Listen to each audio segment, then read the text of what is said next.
अस्सलाम वालेकुम रहमतुल्लाहि व बरकातुहू। ये जनाब मुज़म्मिल भाई का शुक्रिया अदा करना चाहता हूँ कि मुज़म्मिल भाई की मेहरबानी है, उन्होंने ये हमें अज़ोला भेजा है। अभी हम इसे जो है ना तालाब में लगाएंगे जो तरीक़ेकार उन्होंने बताया है। तो कहते हैं कि ये जानवरों के लिए बहुत फ़ायदेमंद होता है। इसकी मज़ीद तफ़सीलात जो हैं वो इंशाअल्लाह पोस्ट पे मुज़म्मिल भाई तहरीर करेंगे वो अपने कमेंट्स में। तो बहरहाल हम आपको दिखाते हैं कि ये किस तरीके से काश्त किया जाता है। ये सामने तालाब आप देख रहे हैं, इस तालाब के सेंटर में उन्होंने बताया था इसको डाल देना है और ये बहुत जल्द जो है इस तालाब को कवर कर लेगा। तो बाकी चीज़ें थोड़ी देर में तफसील के साथ आपसे शेयर करते हैं। ये लें जी, उठाओ बेटा जी।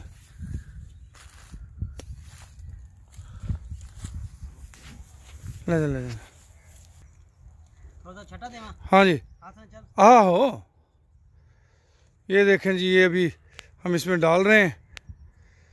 तो उम्मीद करते हैं अल्लाह ताला से कि इंशाल्लाह ये अच्छा रिज़ल्ट देगा।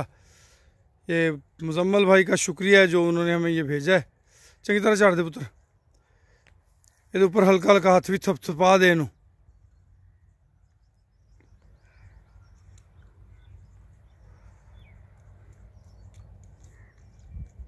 ये जी ये तरीक़ेकार मुज़म्मिल भाई ने बताया था कि इसको पानी में डाल के ऊपर से थोड़ा थोड़ा थपथपाएंगे तो वो ज़मीन के अपना पानी के साथ अटैच हो जाएगा। पुत्र सारे ने थोड़ा थोड़ा थपथपा दे।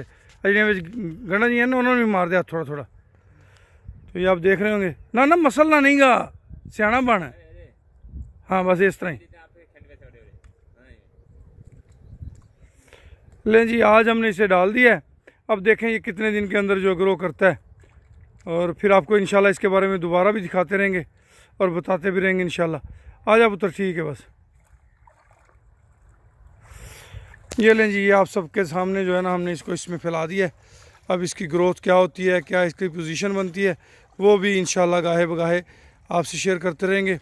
अज़ोला है जी और ये जानवरों के लिए बहुत अच्छी खुराक है, जानवर इसे रग़बत से खाते हैं। बहुत शुक्रिया जी, जज़ाकुमुल्लाह खैर।